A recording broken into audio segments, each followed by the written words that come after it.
I got a Samsung multi-stream dryer. I watched a guy's video. He took off all this, pulled out the drum. I am not going to do all that. I'm going to try to go through the back and get all the rollers and see if we can do it that way.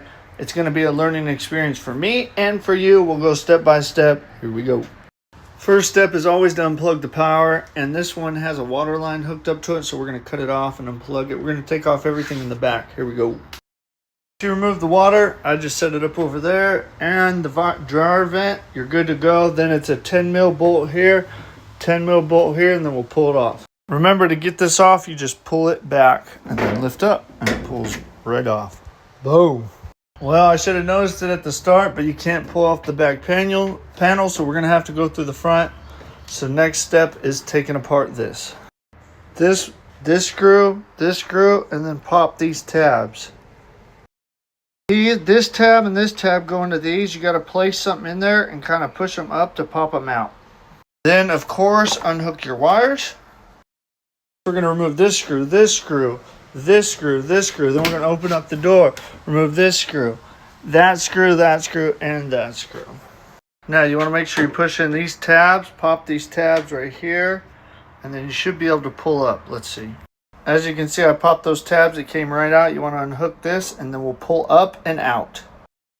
You're lifting it up out of this slot and that slot, pulled right up and out. You just unhook this. Next, we're going to take off this screw, and this screw to remove this down and out. When you remove this, you're going to slide it down and then pull it out. Step is we're going to unhook this wire right here. You just push it down and pull it apart, as you can see. Then we're going to come up here and we're going to remove this. We're going to remove this and this and this, because we're going to pull this off. As you can see, we already removed the white plastic piece, which made that come off easier.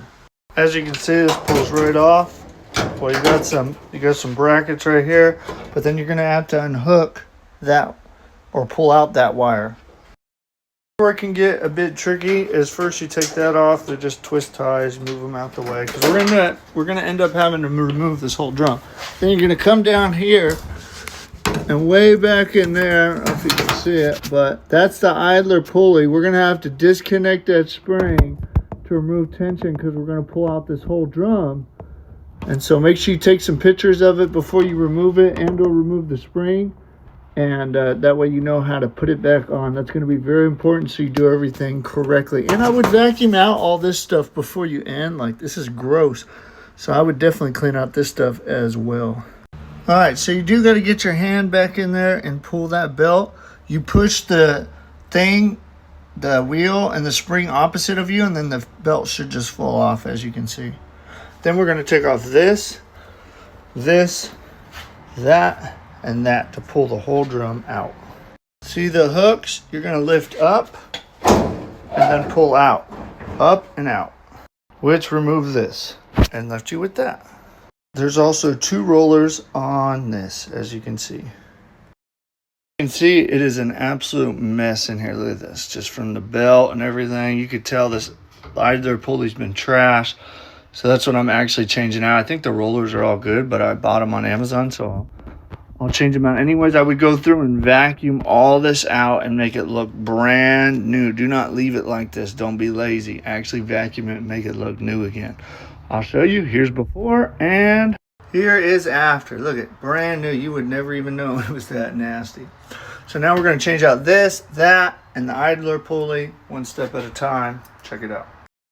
You're going to need a crescent wrench and a 17. There's a bolt behind here. You want to take off the bolt and the washer behind. As you can see, this is what it is, and then this is the new one. You'll just take it with the washer and press it in. Boom, and call it a day. Tighten the bolt. Use the crescent wrench right here. Easy peasy. All right, now look at the difference. This one was burning itself through. Can you believe that? Wasn't turning no more? So I'm super glad I took this apart to change it. I'm honestly surprised that this didn't start a fire, but as you can see, the new one's on.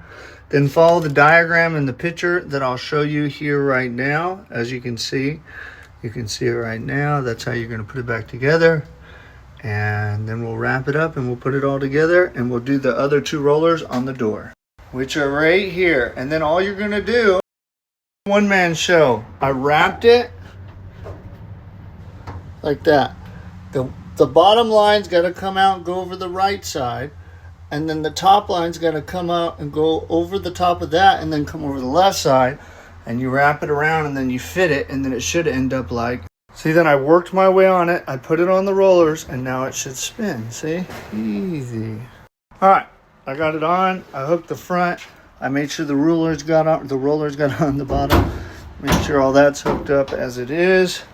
And then you just redo what you started, okay? That's how you do it. It's quick, it's easy, it's amazing. And for more how to David, subscribe right now.